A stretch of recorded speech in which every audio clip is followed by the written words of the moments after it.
여러분, 해외에서 한국 제도를 보고 감동받았다는 이야기를 들어보신 적 있으신가요? 어떤 분들은 한국의 노인 복지와 연금 제도에서 보여주는 모습에 깜짝 놀라서 이런 나라는 처음 본다라며 눈물을 글썽였다고 합니다. 오늘은 실제 해외 기사와 사례를 토대로 외국인들이 왜 한국을 부러워하는지, 또 우리가 자랑스러워해야 할 이유는 무엇인지 깊이 있게 전해드리겠습니다. 먼저 미국의 한군인 출신 이야기부터 시작해보겠습니다. 미국 경제 전문 매체 비즈니스 인사이더 보도에 따르면 미 육군에서 20년 이상 복무했던 스티브 윌슨 씨는 원래 미국에서 70대까지 일할 생각이었다고 합니다. 미국은 의료비 부담이 크고 연금만으로는 안정적인 노후를 보장하기 어렵기 때문이었죠. 그런데 한국으로 이주한 뒤 놀라운 변화를 경험했습니다. 54세라는 비교적 이른 나이에 은퇴할 수 있었던 겁니다. 한국의 생활비가 미국보다 훨씬 낮았고 아파트 가격도 저렴했으며 무엇보다 건강보험 덕분에 의료비에 대한 걱정이 크게 줄어들었다고 전했습니다. 스티브 씨는 이렇게 말했습니다. 한국에서는 내가 상상하지 못했던 은퇴 생활이 가능하다. 이 사례만 봐도 알 수 있습니다. 외국인 눈에 비친 한국은 단순히 사는 나라가 아니라 삶의 질을 지켜주는 나라라는 것입니다. 이제 우리나라의 제도적 변화도 살펴보겠습니다. 최근 로이터즈 보도에 따르면 한국 국회는 국민연금 개혁 법안을 통과시켰습니다. 이번 개혁의 핵심은 3가지입니다.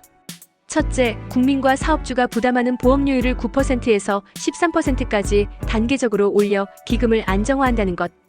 둘째, 소득 대체율을 40%에서 43%까지 상향 조정하여 연금 수급액을 조금 더 늘린다는 것. 셋째, 출산과 군 복무 기간을 연금 가입 기간에 포함시켜 제도의 형평성을 높인다는 점입니다. 이는 단순한 숫자의 변화가 아니라 앞으로 연금 제도를 더 오래, 더 안정적으로 이어가기 위한 중요한 발걸음입니다. 그런데 여기서 중요한 것은 이런 개혁이 단순히 정책적 변화에 그치지 않고 국민 한 사람 한 사람의 삶과 직결된다는 사실입니다. 기초연금, 국민연금, 건강보험이 어우러져서 노후 생활을 지탱해주는 구조, 이것이 바로 외국인들이 감탄하는 지점입니다. 하지만 모든 게 장밋빛인 것만은 아닙니다. 한국의 피크 웨이지 제도에 대한 비판도 큽니다.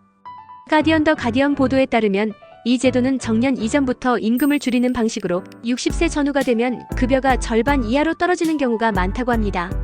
이 때문에 정작 가장 돈이 많이 필요한 시기에 경제적 어려움을 겪는 어르신들이 많아지고 있다는 지적입니다. 실제로 OECD 통계에서도 한국은 고령층 빈곤율이 가장 높은 나라 중 하나로 꼽히고 있습니다. 외국인들이 한국을 보며 감탄하는 부분과 동시에 우리가 스스로 고쳐야 할 과제들이 이렇게 공존하고 있는 겁니다. 그래서 자랑스러움과 함께 더 나아져야 할 필요성도 함께 이야기해야 설득력이 있습니다. 이와 더불어 한국의 국민연금공단이 추진하는 디지털 서비스 혁신도 주목할 만합니다. 최근 매일경제 NK 보도에 따르면 국민연금공단은 챗봇 상담, 생체 인증 기반 앱 로그인, 자동화된 민원 서비스 등을 도입해 이용자 편의성을 크게 높였습니다. 특히 어르신들이 직접 창구를 찾지 않고도 쉽게 연금 관련 업무를 처리할 수 있도록 한 점이 높은 평가를 받고 있습니다. 국제적인 평가도 있습니다.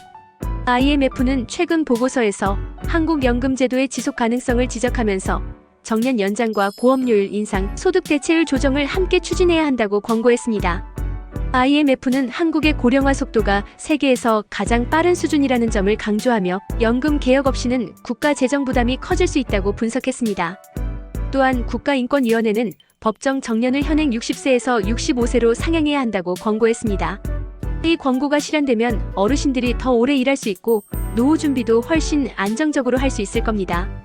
여기서 잠시 외국과 비교해 보겠습니다. 일본은 연금 수령 나이가 점점 늦춰져서 젊은 세대는 70세가 넘어야 받을 수 있는 경우도 많습니다. 미국은 의료비가 워낙 비싸서 보험이 없으면 병원에 가기도 힘들고 설령 보험이 있어도 수천 달러의 자기 부담금을 내야 하는 경우가 흔합니다. 이런 나라들과 비교하면 한국은 상대적으로 훨씬 안정적이고 따뜻한 제도를 운영하고 있다고 할 수 있습니다.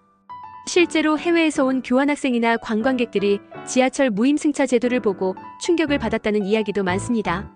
아니, 이런 나라가 다 있냐? 나이가 들었다고 무료로 지하철을 탈 수 있다니 이건 진짜 복지다라며 놀라워했다고 합니다.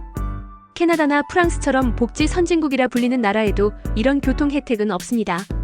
이쯤 되면 질문이 생기실 겁니다. 그렇다면 우리에게 필요한 건 무엇일까요? 바로 자부심과 개선 의지입니다. 지금 우리가 누리는 혜택이 결코 당연한 게 아니라는 사실을 알아야 하고 동시에 아직 부족한 부분을 함께 고쳐나가야 한다는 겁니다.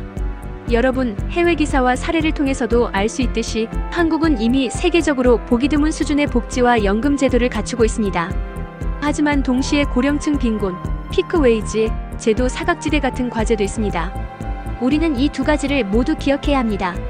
대한민국 국민이라서 자랑스럽다는 마음과 앞으로 더 나은 제도를 만들어 가야 한다는 책임감, 두 가지를 동시에요. 오늘 영상이 여러분께 도움이 되셨다면 주변 분들께 꼭 알려주세요. 혹시 아직 기초연금이나 지원금을 신청하지 않으신 분이 있다면 지금 바로 알려드려야 합니다. 당신 덕분에 혜택을 받았다는 말, 그 한마디가 가장 큰 보람일 겁니다. 구독과 알림 설정을 해두시면 앞으로도 꼭 알아야 할 중요한 소식을 놓치지 않고 받아보실 수 있습니다. 여러분, 대한민국은 이미 자랑스러운 나라입니다.